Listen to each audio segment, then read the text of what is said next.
দিলেন ইয়া আইয়ুহাল্লাযীনা আমানু, হে বিশ্বাসী বান্দা বান্দিরা, ইত্তাকুল্লাহা হাক্কা তুকাতিহ, তোমরা আমি আল্লাহকে ভয় করার মতো ভয় করো। ওয়ালা তামুতুন্না ইল্লা ওয়া আনতুম মুসলিমুন।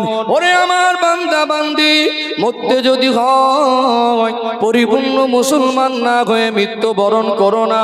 ও ভাইরা বাবাজিরা, পরিপূর্ণ মুসলমান হতে গেলে আল্লাহর আদেশ নিষেধগুলো, আমার রাসূলুল্লাহর আদর্শ আমালে জিন্দেগিতে বাস্তবায়ন দরকার আছে না নেই?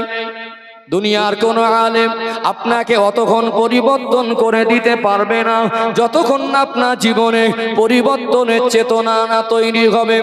চলুন একটু পর্যালোচনা করি, কোরআন হাদিস থেকে তুলে ধরি পরিবর্তন দরকার আছে কিনা। দুনিয়া আমরা মানুষ, আল্লাহ দয়াময় আমাকে আপনাকে পাঠিয়েছেন, আমরা সবাই দুনিয়ার মেহমান। এটা আসল বাড়ি নয়, এই জায়গাটা স্থায়ী জীবন নয়। अल्लाह जब बुलाएगा, रब जब बुलाएगा, सब कुछ छोड़ के जाना पड़ेगा।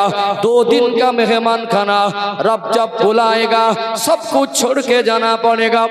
गाड़ी आमार, बाड़ी आमार, बीबी आमार, बच्चा आमार, अर्थ सम्पद आमार, बंधु बान्धव आमार, चोख बंद হয়ে গেলে আমার বলে। আচ্ছা, আমার দিকে অন্তত একটু খেয়াল রাখুন, আমার কথাগুলো বুঝতে পারছেন তো? আচ্ছা বলুন তো, গতকালকে কি আমি এখানে এসেছিলাম? আগামীকাল আসবো বলে মনে হয়? তাহলে গতকালকে আসিনি কেন? আমার আসার প্রয়োজন আপনাদেরও ছিল না আর আমারও ছিল না। আগামীকাল আসবো না কেন? আমারও প্রয়োজন নেই আর আপনাদেরও প্রয়োজন নেই। আজকে এসেছি এই জন্য, আমার প্রয়োজন আপনাদের আছে আর আপনাদের প্রয়োজন আমারও আছে। প্রয়োজন যতক্ষণ না আমি পরিবর্তনের মনে করতে পারবো ততক্ষণ আমার দ্বারা পরিবর্তন হবে না। এখানে আসতে গিয়ে আমাকে দুটো জিনিস ঠিক করতে হয়েছে, মনজিলে মকসদ, কোথায় যাব, কোথায় যাবো এটা যদি ঠিক না করতাম, সারাদিন রাস্তায় চলে চলে আমি নেলুয়া গ্রাম খুঁজে পেতাম না। তাহলে কোথায় যাবো ঠিক করতে হয়েছে না হয়নি? এবং কোথায় যাব সেটা ঠিক করলাম, রাস্তা ঠিক করলাম না, তারপরে সারাদিন ঘুরে ঘুরে এখানে আসা যেত না। পরিবর্তন হওয়া দরকার আছে কি না চেতনা। একটা মানুষ তখনই পানি খোঁজে যখন তার পানির পিপাসা অধিক পরিমাণে লাগে। আপনার পরিবর্তন তখনই সহজ হবে যখন আপনার ভিতরে পরিবর্তনের প্রয়োজনটা আপনি মনে করতে পারবেন যে আমার পরিবর্তন দরকার। তাহলে আপনার জীবন পরিবর্তন আপনার জন্য সহজ হবে। দুনিয়ার কোন আলেম, কোন বক্তা, কোন মুকাররির, কোন ওয়াইজি, কোন ইমাম আপনার জীবন পরিবর্তন করে দিতে ততক্ষণ পারবে না যতক্ষণ আপনি নিজের থেকে পরিবর্তন হতে না চাইবেন। এই জন্য মানুষের জীবনে পরিবর্তনের দরকার আছে কিনা এটা একটা পর্ব।